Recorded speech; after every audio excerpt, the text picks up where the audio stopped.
Alhamdulillah pada kesempatan malam hari ini kita masih bisa bersama-sama melaksanakan salah satu kewajiban kita yakni thalabul ilmi. Mudah-mudahan setiap pertemuan kita belajar diberikan ilmu yang manfaat di dunia wal akhirah. Amin ya rabbal alamin. Sallallahu wasallamuhu, semoga selalu senantiasa tercurahkan kehadiran baginda kita Nabi besar Muhammad sallallahu alaihi wasallam yang selalu kita harapkan syafaatnya. Mudah-mudahan kita, keluarga kita semuanya senantiasa diakui sebagai umatnya dan kelak akan mendapatkan syafaat beliau. Amin ya rabbal alamin.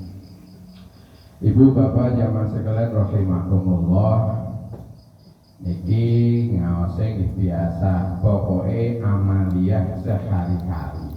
Ternyata kita itu segala hal perilaku di dunia ini diperlukan ilmu untuk cara beramal supaya sesuai tuntunan Rasulullah Sallallahu Alaihi Wasallam. Nek misale ngeloki napa ngetutne napa mengikuti Rasulullah berarti dapat ganjaran sunnah. Nah misale boten ngetutne Rasulullah, nah niku tergantung dicegah napa boten kali Rasulullah. Nek dicegah dilarang berarti dosa. Tapi nek boten enten cegahan niku sing disebut di dalam Ahlus Sunnah wal Jamaah enten namine ilmu qiyas atau ilmu satu lagi ijma. Ijma niku hasil kesepakatan ulama. Nek qiyas niku ukuran kira-kira ukurane wong biyen kali wong sakniki niku napa padha kados jauh banget perbedaan cara beribadahnya. Soalnya wajar wong adoh kali Rasulullah, masaknya jauh, terus juga tempatnya jauh. Wajar kok. Burung sholat 5 waktu mohon terus hebat woy. Terus keren woy. Pun sholat 5 waktu tok mawon pun keren woy. Napa kok burung lakoni sunah, puasa sunah, sholat sunah, napa sunah burung lampahi, berarti udah keren banget nih. Nah insya Allah kita juga sudah melaksanakan, tapi ternyata Rasulullah itu lebih teliti dan ulama mengikuti Rasulullah itu dicatat di kitab-kitabnya.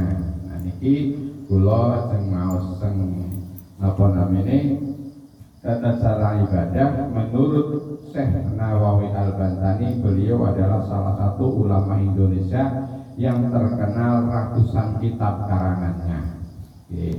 Salah satunya ini kitab Nihayatul Zain. Kitab Nihayatul Zain ini karangan Syekh Nawawi Al-Bantani Al-Jawi, terkenal di Saudinya kayak gitu. Di internasionalnya Syekh Nawawi Al-Bantani Al-Jawi, orang Banten, orang Jawa. Walaupun Jawanya Jawa bagian barat, pun bagian barat. Dan ini nopo salah satunya. Ternyata wa yajibu tarkul istiqbalil kiblati wastibdariha halla qada'il hajati. Wajib meninggalkan nek pas buang hajat ngadep kiblat kudu ditinggalkan. Alias boten angsal nek buang hajat ngadep kiblat. Niku sing pripun hajat iku napa kok ora ngedeng nek hajat. Nek bocah pondok buang hajat biasa. Hajat iku misale pengen pipis, pengen BAB, niku ning ngadep kiblat wajib ditinggalkan. Berarti lek melaksanakan ngadep kiblat berarti dosa. Salah satu menurut di sini yang vokal dulu.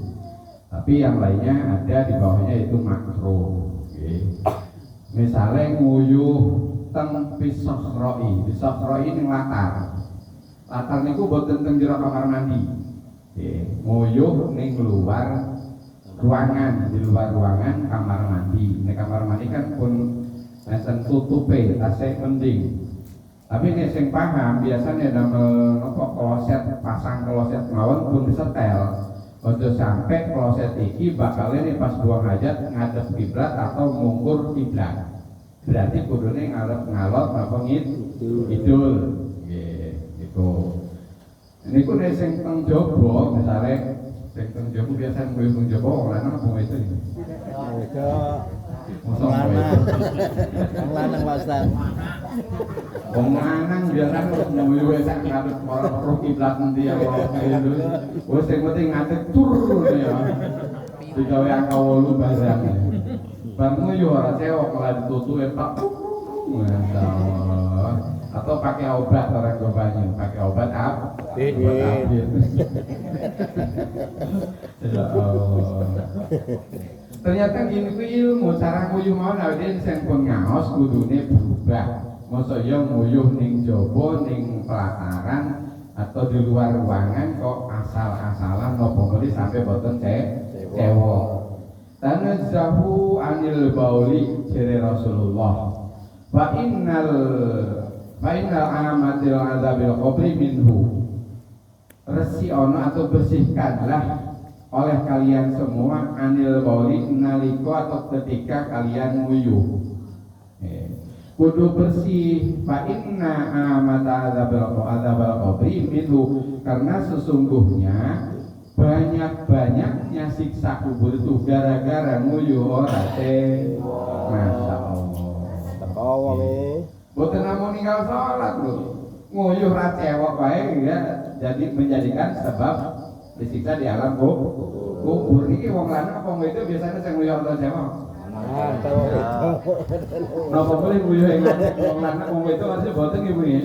Wong itu nguyuh ngadeg piye jejal. Jangan boprat apret wae. Nggih. Ilmu iki masyaallah. Nggih kadang-kadang ya cek sembrono lho masyaallah.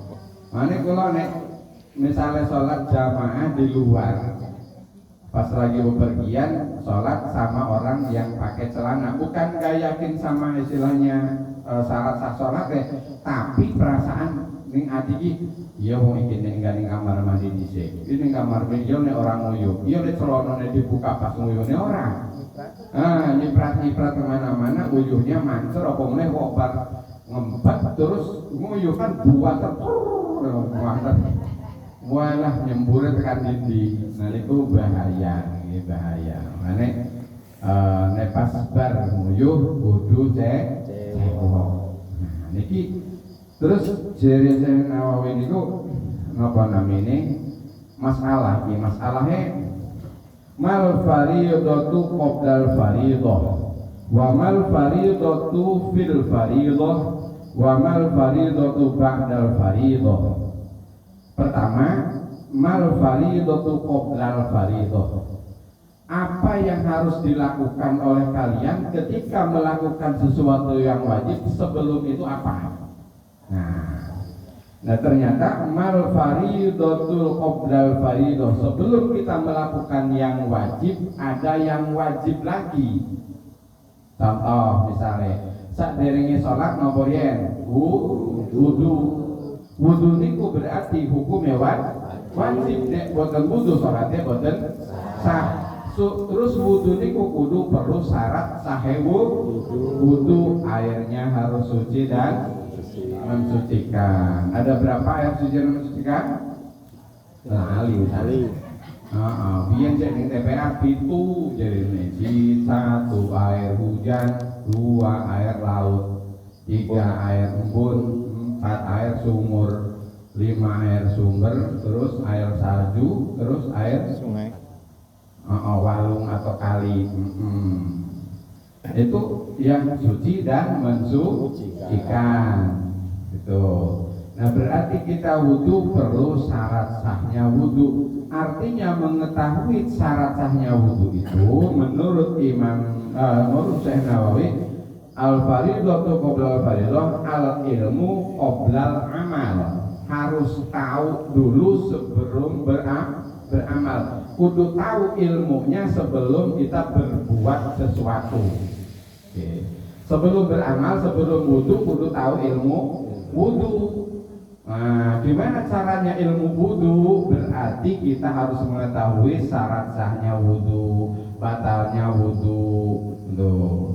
Terus juga kudu tahu air suci dan mensucikannya, sampai mana batasan anggota wudunya. Gitu. Itu kudu tahu. Nek boten ngertos niku nih. Nah, make ujung-ujungnya banyak banget orang yang beramal bighairi ilmin. Orang yang beramal tanpa ilmu mardudatun la tuqbalu, ditolak boten diterima. Nah niku masalah niku. Nek misal ada yang males-males salat, salat enggak diterima. Bukan masalah bacaan yang acak-acakan atau bacaan yang enggak fasih, bukan, tapi syarat sahih salat.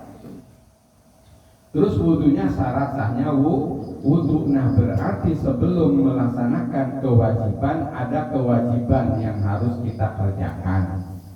Nah itu salah satunya, yaitu jangan lepas untuk menuntut ilmu gitu, supaya kewajiban yang kita lakukan itu kita sudah tahu cara melakukannya seperti apa. Karena syarat sah ibadah supaya diterima itu 4 hal.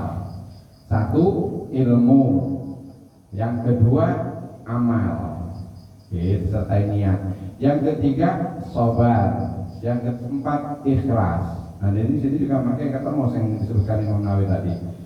Ilmu itu gimana caranya? Ilmu itu untuk mengetahui sebelum melakukan pekerjaan, itu namanya ilmu.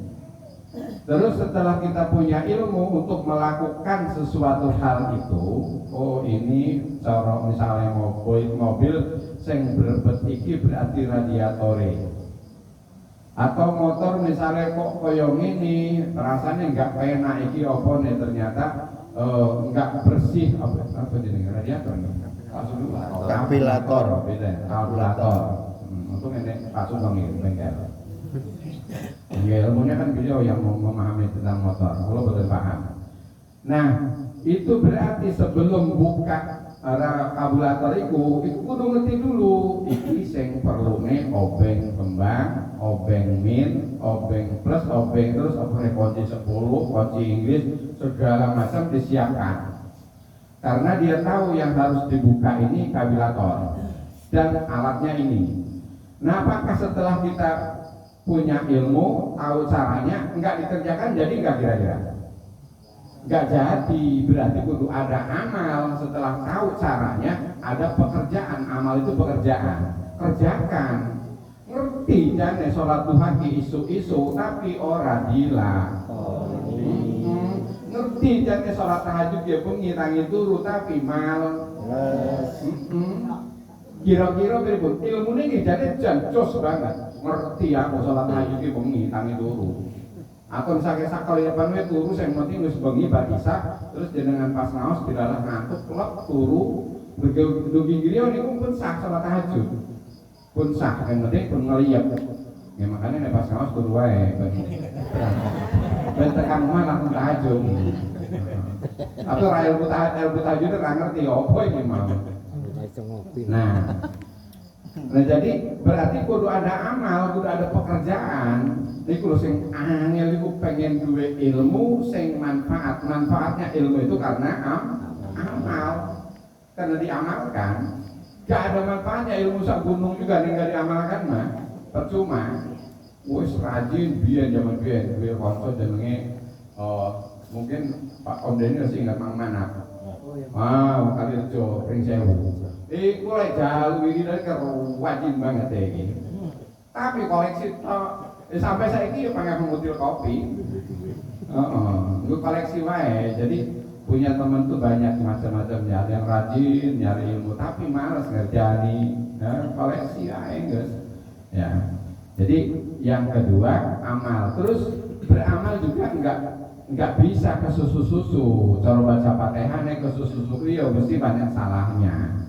Mengerjakan pekerjaan real juga, misalnya buka bengkel, di bengkel kok susu mesti mungkin ya kendor baute atau mungkin surah mungkin baute dari pasang ya. Giliran ning meneh nembe sedino protes iki piye iki nembe di bengkel kok rusak neh. Ternyata ngerjani kesusu. Jadi keburu-buru enggak bener, berarti kudu sabar dalam pengamalan. Itu. Yang pertama ilmu, yang kedua amal, yang ketiga sabar mengerjakannya pelan-pelan. Ya sabar, wong pengen pahala tahajud sih enggak mudah. Ibadah sholat setelah yang paling baik itu, ibadah sholat yang paling baik setelah sholat 5 waktu yaitu qiyamul lail, sholat malam paling bagus setelah sholat 5 waktu. Nah sholat 5 waktu nggak bisa dikalahkan pahala gede pahalanya, apalagi berjamaah. Setelah itu baru qiyamul lail. Nah kita pengen dapat pahala qiyamul lail itu nggak mudah. Kudu benar-benar diniatin, kudu benar-benar di dalam hatinya kita ada itikad pengen punya pahala tahajud, bukan karena ada masalah. Lagi mah ini tangi bunyi tahajud karena punya masalah sorgok banget. Nek wis rampung masalah ya tahajud ya rampung. Mulai terono kuwi. Apa kabeh. Iya kita itu kan kalau punya masalah benar-benar ya Allah. Orang pengen apa sih lara itu ya biya. Saya sakit untuk ya Allah. Ini masalah soalnya. Nek lu untuk nek mari ya. Ya Allah ya mari. Hilang. Model awake iki ngoten niku. Makanya ayo terus mawon. Napa mupuk keimanan. Kalau kadang-kadang ini pesimis kula. Kowe ngaji ngene iki perasaan wis ngerti nglakoni wangil banget. Apa meneh sing ora ngaji lho. Perasaan kula nggih. Tapi sajane nggih boten ngoten. Kalau orang lagi punya masalah walaupun orang itu enggak ngaji biasanya sregep. Nah, pas lagi punya masalah.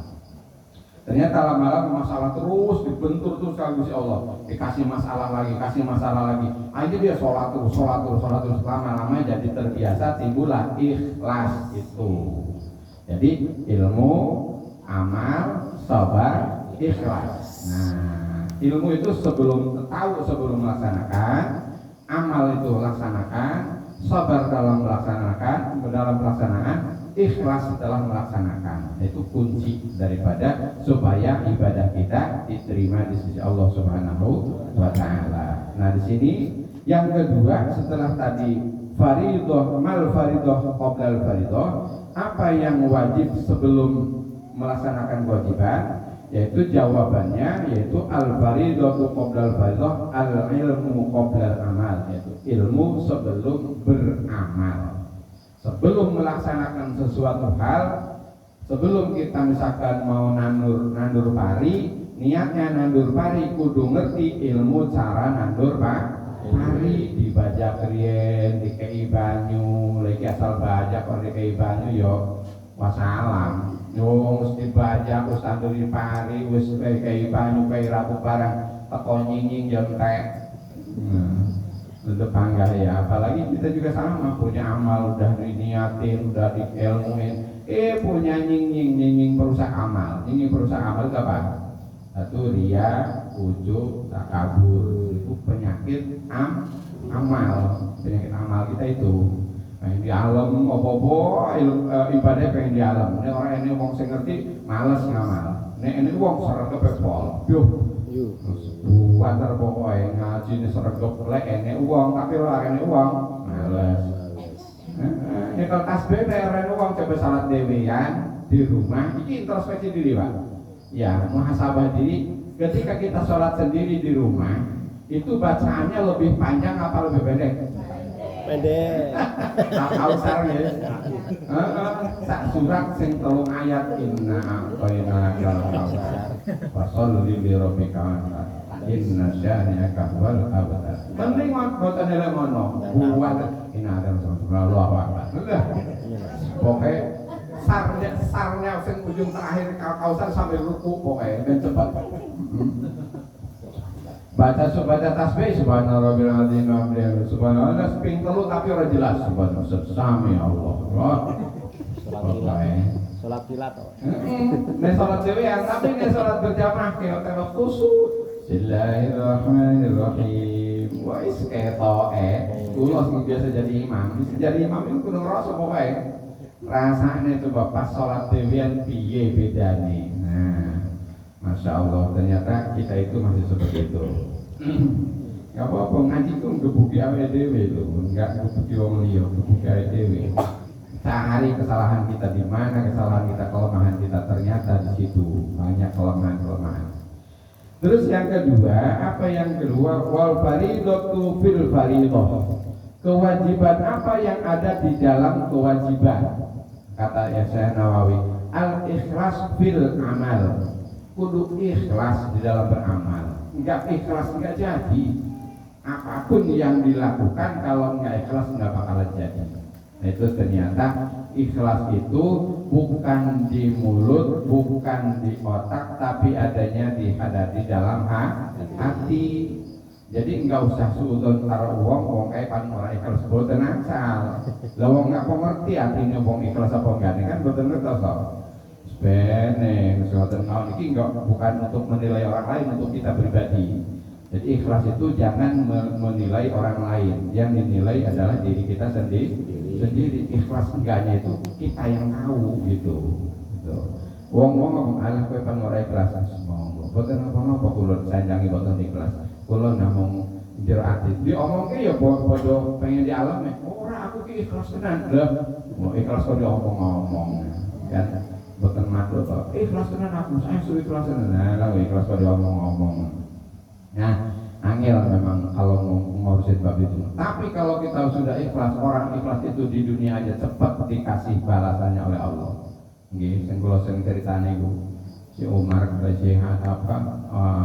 Umar kali Hasan ya. Umar anak santri wis suwi banget ora tau silaturahmi. Pengen silaturahmi karo gurune. Tapi orang dia apa-apa, jenenge ning kampung, sudah ikut tanduran singkong, tanduran pisang. Silaturahmi karo gurune pas waktu pisangnya wis tuwek, mangkat gowo apa gowo pisang. Alhamdulillah saking pisangnya tuwek, arep silaturahmi ning gone guru gowo pisang Ambon misalnya. Ketemu karo Hasan ning dalan. Nang iki Mas. Arep silaturahmi ning Abah Yai. Lho apa kuwi? Aku duwene pisang kan. Kau bisa lah, kau angkat. Sekarang mau ya ini biasa. Assalamualaikum warahmatullahi. Ya Allah, man, kau suwi man orang rene man. Gih, yai, mungkul ngih pengen rene jangan cuma nih rene nggak nyaking apa kau isin. Nih kamu nggak ada pisang tok. Oh sudah kono dapur. Rene ngopi biasa ngopi. Rumput kopi ya tenangan ngopi nih tenangan ngopi. Enak mak enak. Yuk nek minum nek kau lah ya ini. Nah wis cerita wis yai kula sing maksud wong dereng ngarit barang. Oh ya wis sama mau duwe wedhus to. Jane nek boten gadah kula namung ingon-ingon kudu setia. Wah yo pasti nek arep balik ngomong karo ibu mburi ae. Bu, nek arep balik nek mburi nek apa Bu? Boten enten apa-apa lho. Yai abah ngene gorene wedhus dikirim bocah wingi. Oh ya wis kene Umar wae. Kene Umar duwe wedhus tapi wong wedhus gor apa jenenge gaduh. Duit dewe dikawal karo Umar karena dia ikhlas kau pisang balik dikai wedhus ketemu karo Hasan ning dalan. Wih, Mang, wih, bar silaturahmi gawa pisang balik-balik dikai wedhus. Iya, Mang, iki aku alhamdulillah dikai wedhus. Wah, wakake otak bisnis Hasan. Aku gawa duren montong ya. Duren montong digawa nang Yai. Wes, Assalamualaikum, waalaikumsalam singkat ceritane. Wes begitu. Woi, masalah Hasan suwe ganteng ngeliatan. Nggih, Pak, alhamdulillah kula bisnis terus pokoke. Ngopeni bisnis pokoke boten napa-napa kula ini usahane alhamdulillah lancar. Kok apa ngerti go duren montong kok dibelah. Wah, dibelah ya ini seneng dilarang duren. Belah, bahasa cuma cerita-cerita, wis bar ikut cerita. Bah, kalau aja langsung ngurusi bisnis kan. Oh, pasti ini arep balik ngomong karo ibu. Bu, Umar ya Hasan gak balik. Ini apa nih Bu? Enten pisang ya Mbak. Wes kene Hasan ngomong. Kene Hasan kono. Kene Hasan. Di Bali kok mangkat gawa duren montong balik gawa pisang karena otak enggak ikhlas pikirane. Gur karena Umar mangkat gawa pisang dhek gawa balik gawa wedhus. Nembe kepikiran arep silaturahmi, kudu karena pengen silaturahmi, tapi karena pengen oleh enggak ikhlas nggih. Nah, itu cara itu gambaran kita juga kalau ikhlas ayat digambarkan gini. Pak Lurah silaturahmi ning Pak Bupati. Misalnya bupati ini seneng pete atau seneng jengkol atau seneng mungkin iwak gurame misalnya. Kalau Pak Bupati ini enggak ketuku, bapak yang mana gampang kecil bagi bupati. Tapi karena dia silaturahmi terus, silaturahmi ngedeketin. Sebenarnya yang butuh itu bukan bupatinya, tapi lurahnya butuh sama bupati. Nah, begitu dia sering silaturahmi dan bawa durian, bawa pete, bawa ikan misalnya. Nilainya kalau dikalkulasi berapa kali ke sana paling habis 2 juta, 3 juta. Begitu ada bantuan, lurah yang sering silaturahmi mesti dikai bantuan oleh bupati minimal sampai ratusan juta, bahkan miliaran dikucurkan dana ke desanya karena dia sering silaturahmi. Itu juga gambaran. Kita juga sering silaturahmi, sering ngaji, sering insya Allah kita itu bukan Allah yang butuh, tapi kita yang butuh terus mawon. Insya Allah yang istilahnya kita korbankan waktu, korbankan tenaga, korbankan pikiran, korbankan rasa kantuk, nanti di akhirat kita bakal dapat hadiah yang lebih mulia surganya Allah. Amin ya rabbal alamin. Itu ikhlas. Ikhlas itu memang enggak ngerti apa-apa, ikhlas pokoknya aku arep mudeng, arep ramudeng, tak panggah tak mangkat ngaji. Arep paham, arep ora paham, aku mangkat ngaji. Nah itu jenenge mau ikhlas. Supaya ngaji wae pokoke. Nah itu jenenge wal fariidatu fil fariidah kata Imam Nawawi. Kata Syekh Nawawi. Terus wal fariidatu ba'dal fariidah. Ada lagi kewajiban setelah kewajiban. Apa itu? Yaitu al-khauf ba'dal amal. Yaitu kudu punya rasa takut ketika kita setelah beramal. Takut apa maksudnya? Takut amal kita enggak diterima, takut amal kita masih kurang. Ya Allah, saya cuma bisa amalnya begini, diterima apa enggak amal saya? Sholatnya cuma begini, sholat saya. Punya rasa takut kepada Allah bahwa amal kita itu belum diterima. Itu terus punya rasa takut bahwa amal kita itu masih kurang. Coba sinten sing ngerasa pun cukup amale.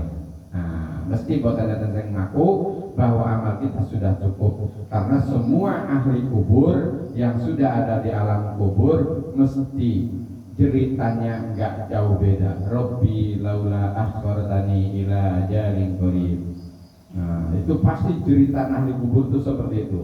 Sehari aja atau sebentar saja Gusti, saya minta waktu ditunda untuk kematianku. Enggak ada waktu, enggak ada tunda-tundaan. Tetap faidza jaa ajaluhum la yastakhiruna sa'atan wa la yastaqdimun. Ketika sudah datang ajal, enggak bisa ditunda sedikit pun, harus detik itu juga diambil pulang kepada Allah Subhanahu wa ta'ala. Nah itu, sebelum datang itu ternyata kita masih diberikan kesempatan untuk beribadah. Yuk rodok dikencengin ibadahnya, rodok dipaksain, enggak apa-apa, capek, supaya sekali-kali ada bunga. Nah pas wingi pas apa namanya khatam Al-Qur'an dan minggu ini kulo nggih jane mikir ibu-ibu jane kesel paling isuk sampai zuhur. Ba'da zuhur doa bersama khatmil Qur'an terus di istiqul pun juga.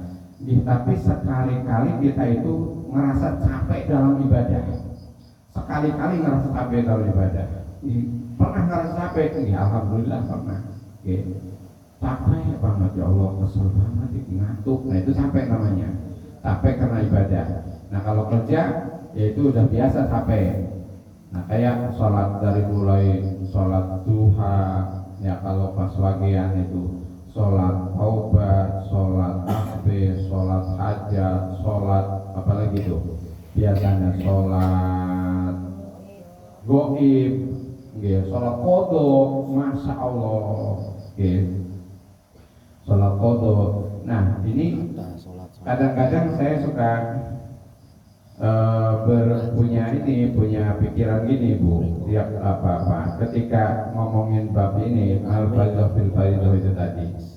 Ketika kita sholat sunnah, makanya saya sering banget menyampaikan ketika sholat sunnah, yuk bilalnya supaya muni. Allahu sunat tasbih supaya kedengeran, oh sholat tasbih begini. Nah ternyata ada yang belum tahu sholat tasbih, ada yang belum tahu sholat sujud syukur di dalam sholat hajat. Itu perlu, kalau kira-kira kita nggak tahu, jangan malu-malu tanya. Sholat tasbih bacaannya pas di mana aja, berapa aja. Nah gitu. Saya dulu waktu pertama kali ikut kegiatan itu sujud syukur, saya belum pernah tahu yang bacaan tasbih, sholawat, terus doa satu jagat. Karena saya punyanya cuman la ilaha illallah subhanakal zalimin itu satu, sama Rabbana doanya Nabi Adam itu istighfarnya Rabbana zalamna anfusana wa illam taghfir lana, itu dulu saya dikasih tahunya sama guru ketika sujud syukur pakai itu. Nah ternyata begitu ada kegiatan dengan jamaah itu kok ada sujud syukur, saya nanya sama enggak bacanya, itu saya nanya, bah itu sujud syukur yang dibaca apa aja biasanya?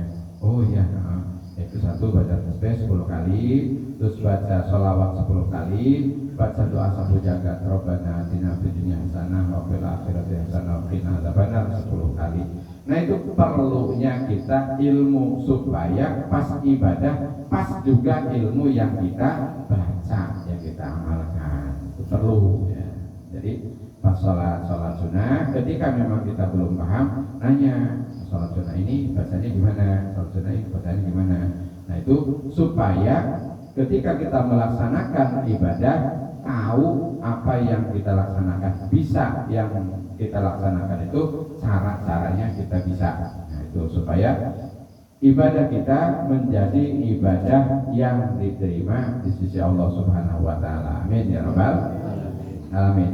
Ibu bapak jamaah rahimahullah. Nah terus balik lagi ke atas tadi, tata cara ibadah sehari-hari yang kita lakukan tadi, yang ngerti tadi, makanya saya sampaikan masalah bab yaitu takrul istiqbal kiblat, wajib menghindari ketika kita buang hajat ngadep kiblat ya. Terus wa yahrumu qadul hajati ala qabri wa fil masjidi walau fil ina'i. Nah haram buang hajat kok di masjid. Masjid yang mana ini sebenarnya masalah ini ya. Kalau misalkan, nah makanya dipisahkan antara toilet masjid dengan masjid, bukan berarti satu tempat kayak bagian dalam. Nah itu udah di tempat kita alhamdulillah sudah terjadi sudah bagus lah istilahnya, segitu udah cukup. Bahkan kemarin pas waktu Basul Masail di kabupaten, gimana kalau misalkan ada toilet di bawah masjid? Nah, ini pembahasannya maksudnya kemana? Masjid itu singkatnya atau lebih simpelnya tempat sujud. Nah, di mana yang dipakai sujud? Batas suci. Nah, batas suci itu sudah jelas ada batasnya. Dari toilet mau masuk ke masjid ada batas suci. Dari luar, dari latar kita mau masuk masjid ada batas suci. Nah ini yang kayak mana? Ternyata dulu pernah terjadi di zaman Rasulullah. Ada yang sahabat Rasulullah masih jahiliyah, ya Rasulullah aku pengen nguyuh. Oh ya udah nguyuh di dalam masjid. Sahabat ketang-ketang, kurang ajar keyboard semua, so nguyuh ngarep ini di depan Rasulullah, di dalam masjid. Kayak masjid kan zaman dulu masih pasir kan, aja nguyuh. Nah kalau sekarang nggak mungkin terjadi, makanya hukumnya sudah disiapkan. Wayah rumu qadul hajati, haram berbuang hajat di dalam masjid, alal qabri atau di kuburan. Di kuburan pengen nguyuh, aja makan kuburannya diuyuhi. Paling waktu urip paling musuhnya paling jengkel pak tak uyuhi kuburan saya ini harus ngelawan dia tangi bomboan soalnya di Kota Laman kan pernah kejadian kan koyo ngono. Rame tenan. Aku ditelepon mobil. Tapi nang saya ki gemburan kuburan. Oh, itu ani apa? Bantu sapa? Yo Allah, zaman biyen ya. Jadi ya kayak gitu ya. Jadi apa namanya, nguyuh jangan asal, nggak boleh. Nah itu kalau sampai nguyuhi kuburan, aduh bisa bengkak semua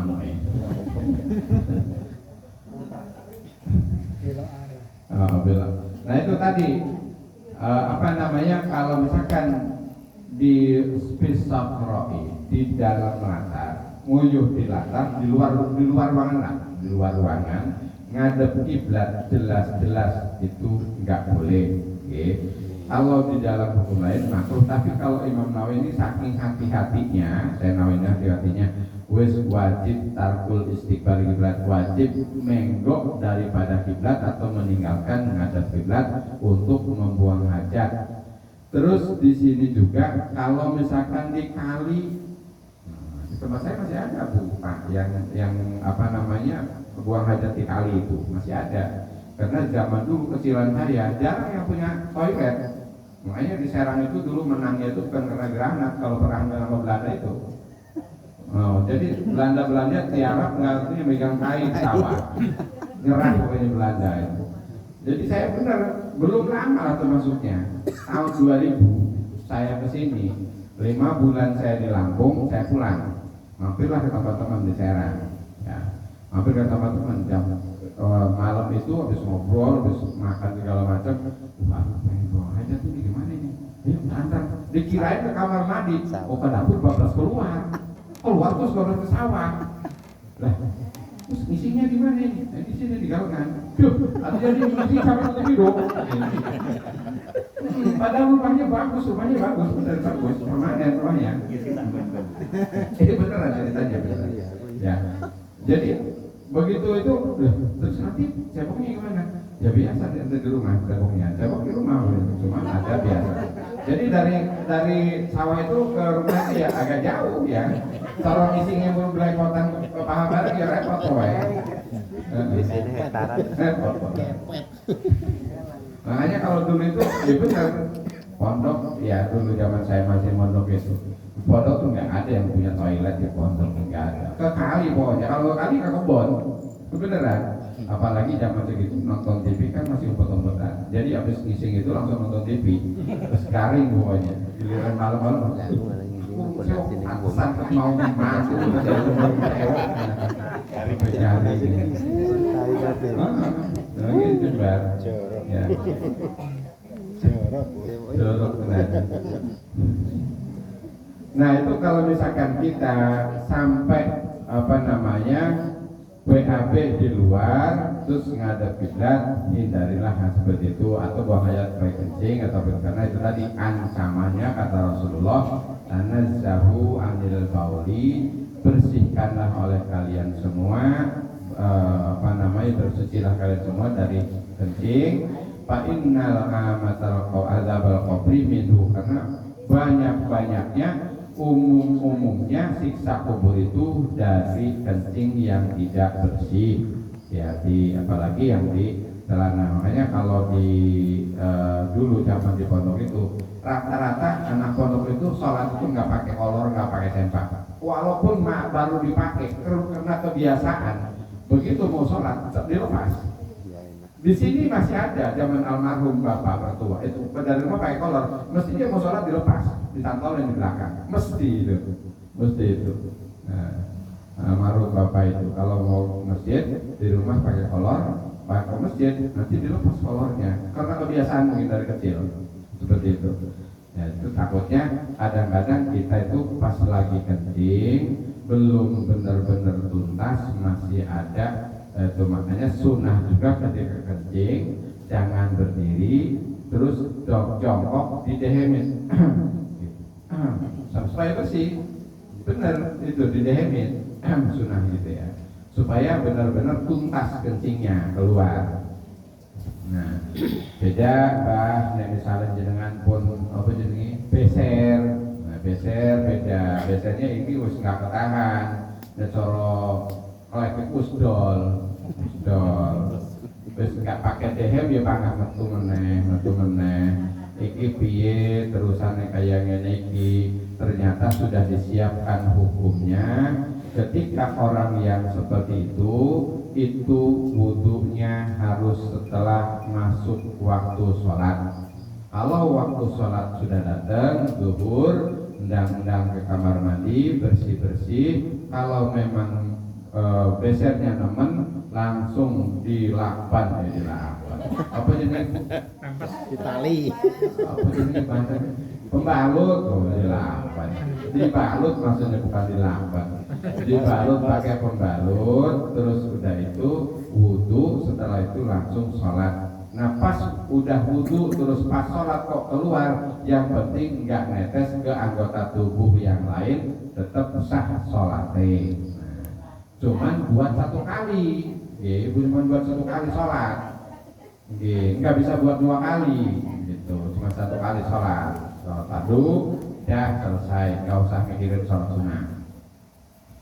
Nah ibu bapak jamaah sekalian rahimahullah, laukana mustahian bil ahjaril haramu ala jimai jimai qoblal ghusli zakari wa illam yajidil ma'i. Nah ini masalah nih bagi kita yang sudah rumah tangga semua. Kalau misalkan kok habis kencing di dalam nggak ada air, ini kencing dulu karena di sini pembahasannya kayak kencing. Habis kencing nggak ada air, terus kita cebok dengan atau istinja dengan batu atau pakai obat tadi, obat tabir. Kur kering nggak ada air, dilap pakai tisu misalnya. Nah itu dilalah malam-malam jima berhubungan badan, itu nggak boleh. Takut ada najis di dalam apa jenenge, di kemaluan kita, akhirnya ikut campur dengan air mani. Tuh dari air kencingnya. Yang kedua, iki sing nom-nom. Mbok-mbokan pas begitu pas habis hubungan badan, terus kurung cewek pengen imbuh. Santai Pak Yanto.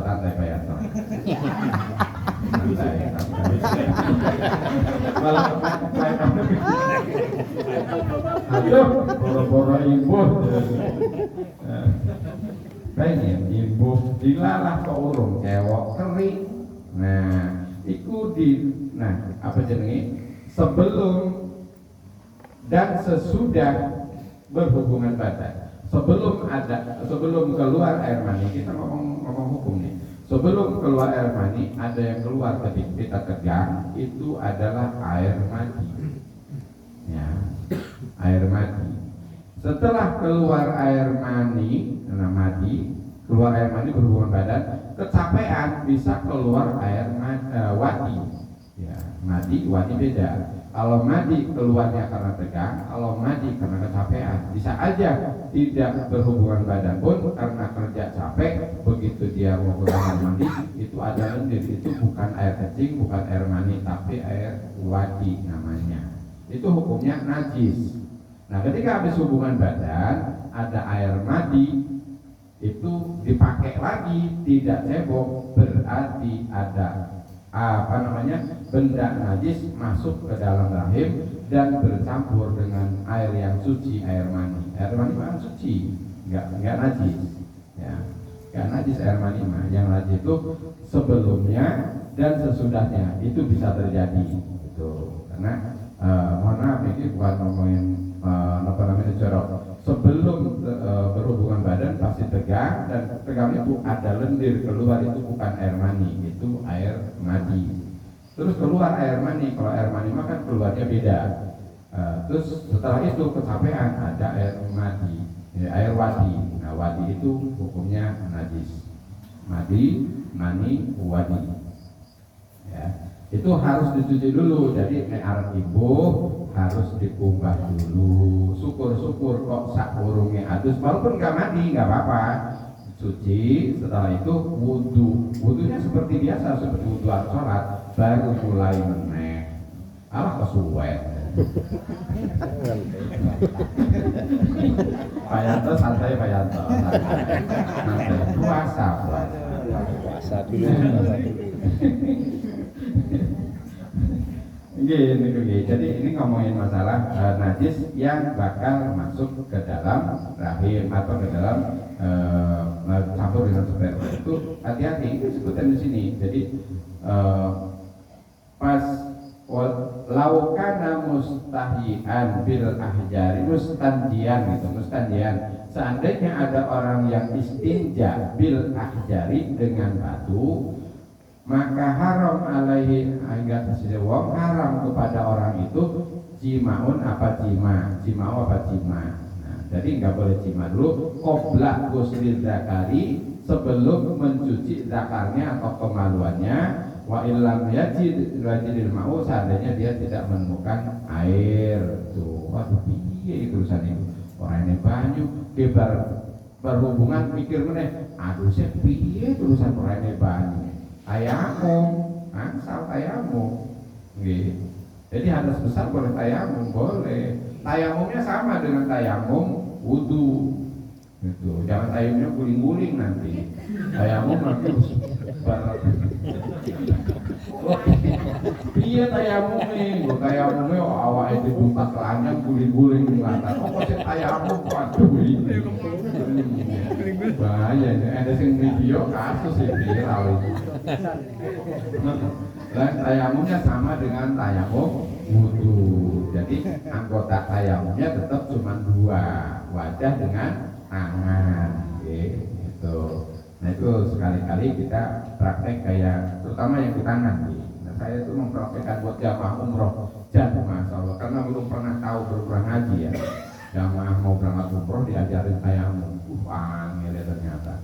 Jadi terutama yang di tangannya gini. Misal praktek gitu. Nah ini tetap anggotanya sampai sikut.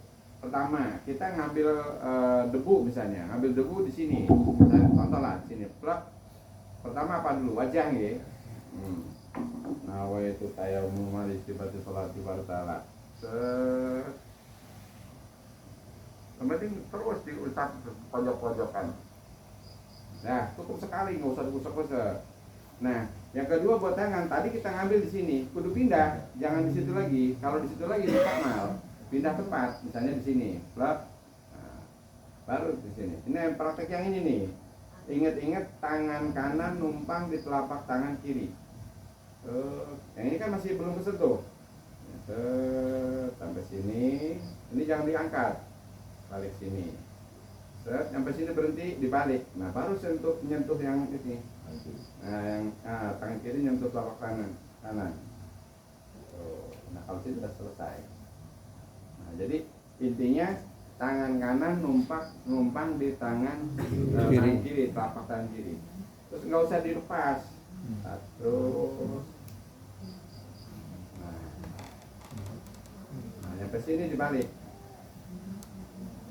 Nah, ini tak suruh praktek waktu itu ya, ternyata ya produk lumayan bulan balik, makanya jamaah kami waktu itu mana sampai 6 kali ya, itu tadi praktek tayamum aja masih ada yang membingungkan gitu, praktek tayamum. Jadi kapan dipakainya tayamum? Satu, ketika nggak ada air. Kedua, ketika kita sakit boleh tayamum gitu, oleh tayamum ya. Banyak hal ya untuk masalah tayamum. Atau mungkin ada air tapi kita kalau kena air itu penyakitnya kumat gitu, nggak kuat, pokoknya dingin banget gitu, saking dinginnya kumat penyakitnya sampai nggak bisa berdiri karena dingin, boleh. Nah ibu bapak yang sekalian rahimahullah, para usah panjang-panjang saya membahas masalah yang buat yang ibu tadi kerja apa yang tentang ini. Jazaa'ul mai'ah udwin. Nah misalnya ketika kita misalkan boleh anggota wudhu kita itu dari pinten anggota wudhu 4 ya. 1 wajah, 2 tangan, 4 sirah, 3 sirah 4 kaki. Nah, jadi anggota wudhu yang 4 itu harus benar-benar dijaga ketika kita mau wudhu. Jangan langsung wudhu dulu, tapi dicek dulu, terutama tangan sama kaki ada kotoran apa enggak. Kira-kira kotorannya itu yang bakal nutupin air datangnya ke kulit apa enggak. Itu kudu hati-hati supaya kita sesuai dengan tadi bahasa Syekh Nawawi, ketika kita mau melaksanakan fardu atau yang diwajibkan, kita harus tahu dulu kewajiban kita sebelumnya apa. Cek dulu. Oh ya, cek, nggak ada lem, nggak ada. Kalau tinta mah boleh, nggak apa-apa. Atau mungkin pasar Mekah ibu-ibu. Nah kalau kutek beda bu ya, kalau kutek mah. Kalau kutek kan cat bisa jadi cat itu. Nah nggak tahu bahannya saya. Kalau yang di kitab kan adanya pasar Mekah atau apa namanya tinta itu lain. Hand body kalau terlalu tebal banget mungkin bagian wajah dempul pertama supaya bolong-bolongnya nggak kelihatan. Udah itu zaman dulu makan pakai keli dempul. Udah itu baru dipasang lagi yang hijau, yang kuning, yang merah. Pokoknya begitu ditempelin air ke anggota wudhu, airnya meleset, nggak tembus kulit. Itu juga sama menjadikan nggak sah wudhunya. Saya hati-hati, anggota wudhu kita ada 4. Kalau yang 5 kan niat makan bukan anggota tubuh.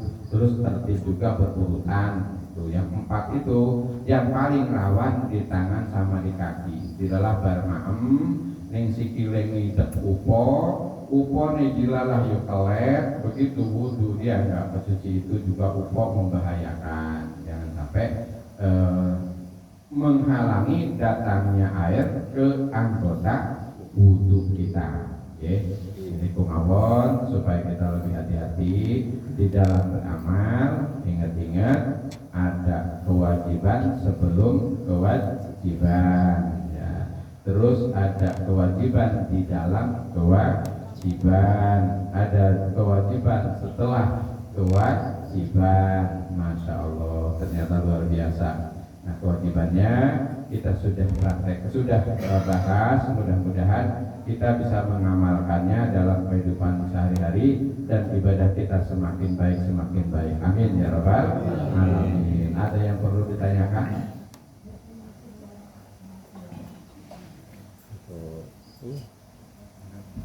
Malam Rabu itu jadi bang? Udah malam Rabu. Oh nggih, malah untuk Pak Soji ngomong. Untuk jamaah yang baiat thariqah beberapa bulan yang lalu di Suwun, kita ngadain khataman malam Rabu yang akan datang sebelum haul Syekh Abdul Qadir. Nanti di sana kita sudah khatam, sudah diakui sebagai santrinya. Nanti haulnya di Ruku Sedio yang sudah baiat beberapa waktu yang lalu di sini.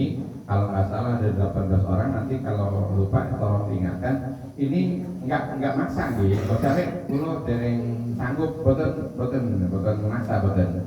Sing pun sanggup, soalnya kan niku enten niku nih apa namanya syarate. Khataman niku biasanya minimal 5 potong ayam. Tapi masak teng griya kiambak ya mawon. Nggih, betul mriki pun natang. Nah, mungkin malam Rabu yang akan datang kita biasa melaksanakan sholat sunnah, terus makai khataman, makai ngundang musijal, pakai musijal, pakai khataman, sing dereng khataman. Waktu niku sing baiat kan tiang 18 boten salah. Misalnya sing sanggup tiang gansal atau 10 nggih, boten apa-apa.